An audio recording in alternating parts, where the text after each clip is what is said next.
आज का हमारा टॉपिक है ओस्मोमेट्री। लास्ट क्लास के अंदर हमने देखा ओस्मोमेट्री एक मेथड है जो कि यूज़ होता है मॉलिक्यूलर वेट निकालने के लिए पॉलीमर्स का।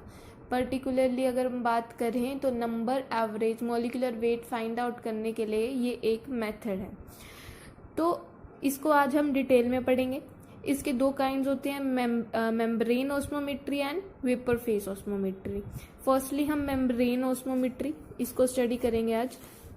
मेम्ब्रेन ओस्मोमेट्री में क्या है, इसकी वही डेफिनेशन है, technique use to measure molecular weight of polymers. Molecular weight कौन सा, number average molecular weight. Now इसका बेसिक प्रिंसिपल क्या है, किस पे बेस्ड है ओस्मोमेट्री, मेम्ब्रेन ओस्मोमेट्री अगर इन पर्टिकुलर हम कहें जो आज हम स्टडी कर रहे हैं। इसका बेसिक प्रिंसिपल है ओस्मोसिस। इसके नाम से पता चल रहा है ओस्मोसिस इसमें यूज हुआ है। ओस्मोसिस क्या होता है, हमने अर्ली ईयर्स में हमने पहले काफी क्लासेस में ये पढ़ा है। ओस्मोसिस क्या है, मूवमेंट ऑफ सॉल्वेंट मॉलिक्यूल्स, जो सॉल्वेंट के मॉलिक्यूल्स हैं उनकी मूवमेंट होती है किसके थ्रू, सेमी परमिएबल मेम्ब्रेन के थ्रू। एक मेम्ब्रेन लगाई जाती है जिसके थ्रू सॉल्वेंट मॉलिक्यूल्स पास करते हैं। सेमी परमिएबल मेम्ब्रेन होती क्या है, सेमी परमिएबल मेम्ब्रेन होती है, परमिएबल मतलब होता है परमिट करना, परमिशन देना। तो ये अपने थ्रू कुछ सब्सटेंसेस को पास आउट होने देती है, जिनमें से सॉल्वेंट के मॉलिक्यूल्स एक हैं कि सॉल्वेंट के मॉलिक्यूल्स को अपने थ्रू पास आउट होने देती है। अब ये पास कहाँ से कहाँ करते हैं, लो कंसंट्रेटेड सॉल्यूशन से हाई कंसंट्रेटेड सॉल्यूशन में। ठीक है, जैसे कि हम डिफ्यूजन में पढ़ते थे, वहां क्या होता था, हाई कंसंट्रेशन से लो कंसंट्रेशन में मूव करता है सब्सटेंस, और इसके अंदर क्या है, लो कंसंट्रेशन सॉल्यूशन से हाई सॉल्वेंट के मॉलिक्यूल्स, और कहाँ से मूव करते हैं, कहाँ से पास आउट होते हैं, सेमी परमिएबल मेम्ब्रेन से। उसके बाद एक्सपेरिमेंट के लिए हम क्या लेंगे, solvent solution semi permeable membrane. मतलब मैं एक चैम्बर में सॉल्यूशन ले रही हूँ, दूसरे चैम्बर में सॉल्वेंट ले रही हूँ, और उनके बीच में क्या लगाऊंगी, सेमी परमिएबल मेम्ब्रेन ओस्मोसिस को कराने के लिए। नाउ सॉल्वेंट में सॉल्वेंट ज्यादा कंसंट्रेटेड है, सॉल्यूशन कैसे पता चलेगा, सॉल्वेंट इसके अंदर तो प्योर सॉल्वेंट ही है। सॉल्यूशन के अंदर क्या होता है, सॉल्यूट और सॉल्वेंट दोनों होते हैं। तो सॉल्यूशन क्या हुआ, हाई कंसंट्रेटेड हुआ, तो मूवमेंट कहाँ से कहाँ होगी, लो कंसंट्रेटेड से हाई कंसंट्रेटेड, मतलब सॉल्वेंट के मॉलिक्यूल सॉल्वेंट से कहाँ मूव करेंगे, सॉल्यूशन में। एक्सपेरिमेंटली मैं इस फिगर से आपको शो करती हूँ। ये दो चैम्बर्स है हमारे, एक के अंदर मैंने सॉल्यूशन लिया और दूसरे के अंदर मैंने क्या लिया, सॉल्वेंट लिया, और बीच में मैंने क्या लगा दी, semi permeable membrane. Now movement होगी मॉलिक्यूल्स की, सॉल्वेंट के मॉलिक्यूल्स की। सॉल्यूशन में भी सॉल्वेंट के मॉलिक्यूल्स है ना, सॉल्यूशन के अंदर सॉल्यूशन किससे बनता है, सोल्यूट एंड सॉल्वेंट से। ठीक है, अब सॉल्वेंट के मॉलिक्यूल्स कहाँ मूव करेंगे, सॉल्वेंट के चैम्बर से सॉल्यूशन के चैम्बर में, राइट। तो अब जब इसके अंदर मूव करेंगे उससे होगा क्या, यहाँ सेमी परमिएबल मेम्ब्रेन से पास आउट होके क्या इसके अंदर डिफरेंस आएगा, सॉल्यूशन जो बना होता है वो सॉल्यूट और सॉल्वेंट दोनों से बना होता है।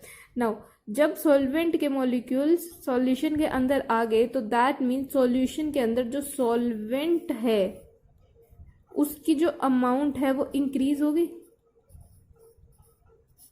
मतलब अब सॉल्यूशन के अंदर सॉल्वेंट ज्यादा हो गया काफी सॉल्यूट की कंपैरेटिवली। तो ये जितना ज्यादा इंक्रीज होगा तो हमारा सॉल्यूशन उतना ज्यादा क्या होता जाएगा। हमें पता है कि ये पहले क्या था, पहले इसको क्या कह रहे थे हम, कंसंट्रेटेड। अब क्या हो गया है, ये डाइल्यूट। डाइल्यूट क्यों हो गया, क्योंकि इसके अंदर क्या इंक्रीज हो गया है, सॉल्वेंट। सॉल्वेंट की जब अमाउंट इंक्रीज हो जाती है किसी सॉल्यूशन में तो उसको क्या कहते हैं, डाइल्यूट होना। तो अब हमारा सॉल्यूशन डाइल्यूट हो गया ओस्मोसिस की वजह से, ओस्मोटिक प्रेशर की वजह से, कि जैसे जैसे ओस्मोटिक प्रेशर मतलब जैसे जैसे सॉल्यूशन के अंदर सॉल्वेंट के मॉलिक्यूल्स इंक्रीज होते जाएंगे, सॉल्यूशन का जो लेवल है, सॉल्यूशन की जो हाइट है इस ग्लास कैपिलरी से जो शो हो रही है वो इंक्रीज हो जाएंगे। नाउ ग्लास कैपिलरी क्यों यहाँ पे लगाई है, ये दोनों इन दोनों पे ग्लास कैपिलरी लगाई है, दोनों चैम्बर्स पे, जो कि क्या शो कर रही है, ये इनका लेवल शो कर रही है कि कितना इंक्रीज या कितना डिक्रीज हो रहे हैं। ठीक है, सो नेक्स्ट क्या है हमारा, एक्सपेरिमेंट के लिए हमने solvent solution semi permeable membrane लगाई, ओस्मोटिक प्रेशर क्रिएट हुआ जिसकी वजह से हाइट बढ़ी सॉल्यूशन की। नाउ ओस्मोटिक इक्विलिब्रियम क्या है, सबसे पहले तो हमारा ये क्वेश्चन होना चाहिए कि ये जो सॉल्वेंट के मॉलिक्यूल सॉल्यूशन के अंदर जा रहे हैं ये कब तक जाएंगे, मतलब कब तक ये एंटर कर सकेंगे। हमने पढ़ा है ना कि हर सॉल्यूशन के अंदर, हर मिक्सचर के अंदर जब भी हम कुछ भी सब्सटेंस डालते हैं, कोई भी सॉल्वेंट के अंदर सॉल्यूट मिक्स करते हैं, तो एक पर्टिकुलर सेचुरेशन पॉइंट होता है जिसके बाद सॉल्वेंट अपने अंदर और सॉल्यूट डिसॉल्व नहीं कर पाता। इसके अंदर भी कुछ होगा ऐसा, इसके अंदर भी कोई ऐसी स्टेट आएगी कि जब सॉल्वेंट के मॉलिक्यूल्स को सॉल्यूशन अपने अंदर और डिसॉल्व नहीं करेगा, तो उस स्टेट को क्या कहेंगे, ऑस्मोटिक इक्विलिब्रियम। क्या कहेंगे, ऑस्मोटिक इक्विलिब्रियम। अब ऑस्मोटिक इक्विलिब्रियम अटेन कैसे होगा, कैसे आएगा वो इक्विलिब्रियम। हमें पता है ऑस्मोटिक प्रेशर लग रहा है जिसकी वजह से क्या हो रहा है, सॉल्वेंट के मॉलिक्यूल सॉल्यूशन के अंदर जा रहे हैं, और यहाँ पे ये सॉल्यूशन का चैम्बर है, यहाँ ऊपर कैपिलरी लगी है सॉल्यूशन के ऊपर।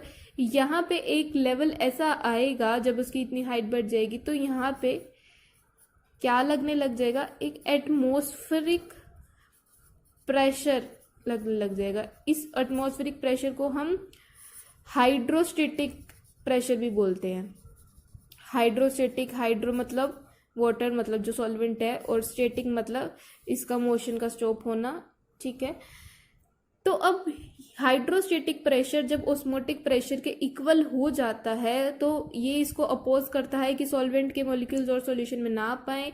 इन दोनों के इक्वल होने के बाद और सॉल्वेंट के मॉलिक्यूल सॉल्यूशन में नहीं आ पाते, और एक सिचुएशन ऐसी क्रिएट हो जाती है, एक स्टेटिक स्टेट ऐसी क्रिएट हो जाती है जिसको हम ऑस्मोटिक इक्विलिब्रियम बोलते हैं। नेक्स्ट हम ये कर किसके लिए रहे थे, मॉलिक्यूलर वेट फाइंड आउट करने के लिए। तो मॉलिक्यूलर वेट निकालने के लिए हमारे पास एक फॉर्मूला, एक रिलेशन है, वो है π/RTC equal to 1/mn plus BC। Pi क्या है इसके अंदर, हमें पता ऑस्मोटिक प्रेशर है, R क्या है, यूनिवर्सल गैस कांस्टेंट है, T टेम्परेचर है जिस कांस्टेंट टेम्परेचर के अंदर हमने ये पूरा एक्सपेरिमेंट किया है, C कंसंट्रेशन ऑफ सॉल्यूशन है, mn वेट है सॉल्यूशन का, mn पॉलीमर जो हमको निकालना है, number average molecular wait, B इसके अंदर कांस्टेंट है, इसको ये विरियल कोफिशिएंट होता है, ये कांस्टेंट है, ठीक है। C concentration. इसके बाद अगर ये हमारा रिलेशन है जिससे अगर हमको ऑस्मोटिक प्रेशर पता है, कंसंट्रेशन पता है, सॉल्यूशन नॉन कंसंट्रेशन के साथ हमने ये एक्सपेरिमेंट किया है, जो इसके अंदर सॉल्यूशन डाला है वो नॉन कंसंट्रेशन का ही डालेंगे। हमको पहले से कंसंट्रेशन पता होगी उसकी, तो अगर हमको कंसंट्रेशन भी पता है और ऑस्मोटिक प्रेशर हम निकाल लिया तो हमारे पास मॉलिक्यूलर वेट आ जाएगा जिसके लिए हमने एक्सपेरिमेंट किया।